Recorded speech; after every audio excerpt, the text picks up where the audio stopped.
Төрийн болон албаны нууцын тухай хуульд нэмэлт өөрчлөлт оруулах тухай төрийн нууцын жагсаалт батлах тухай хуулийн төслүүдийн үжил баримтлалыг засгийн газрын хуралдаанд танилцууллаа. Сүүлийн жилүүдэд төрийн байгууллага албан тушаалтнаас нууцлах мэдээллийн төрөл хэмжээ агуулгыг хэд өргөжүүлж мэдээллийг явцуу ашиг сонирхлоор төрийн болон албаны нууцад авах тохиолдол гарсаар байна. Засгийн газрын тогтоолоор хит олон буюу 574 мэдээллийг төрийн нууцад хамааруулснаас төрийн байгууллага бүр албаны нууцын жагсаалтаа өөр харилцан адилгүй тогтоож байна. Төрийн үйл ажиллагаа ил тод бус байх нь иргэдийн мэд хэрхийг зөрчих төдийгүй авилга албан тушаалын гэмтрийг үлдэгдэх суурь нөхцөлийг бүрдүүлдэг.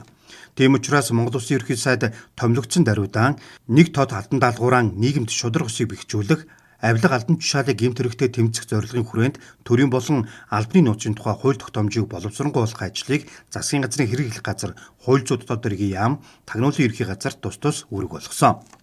Энэ дагуу төрийн болон албаны нууцын тухай хуульд нэмэлт өөрчлөлт оруулах тухай, төрийн нууцын жагсаалт батлах тухай хуулийн төслүүдийн үжил баримтлалыг боловсруулжээ. Эдгээр төслийн хүрээнд төрийн нууцад хамаарахаас бусад төрийн байгууллагын бүх мэдээлэл ил тод нээлттэй болно.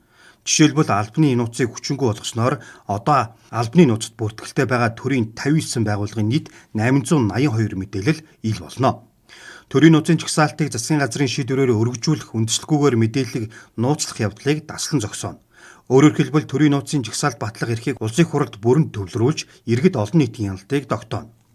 Эдгээр хуулийг улсын хуралдаа өргөн мэдүүлж батлуулснаар төрийн байгууллага албан тушаалтан үндслэггүйгээр мэдээллийг нууцад хамруулахаас өрчлөн сэргийлэх, төрийн нууцлах мэдээллийн хүрээг хумих, төрд итгэх олон нийтийн итгэлийг нэмэгдүүлэх, шийдвэр гаргалтанд хариуцлах дайл тод нээлттэй байх, авилга албан тушаалын гэмт хэрэг буурахад эерэг нөлөө үзүүлнэ гэж үзжээ.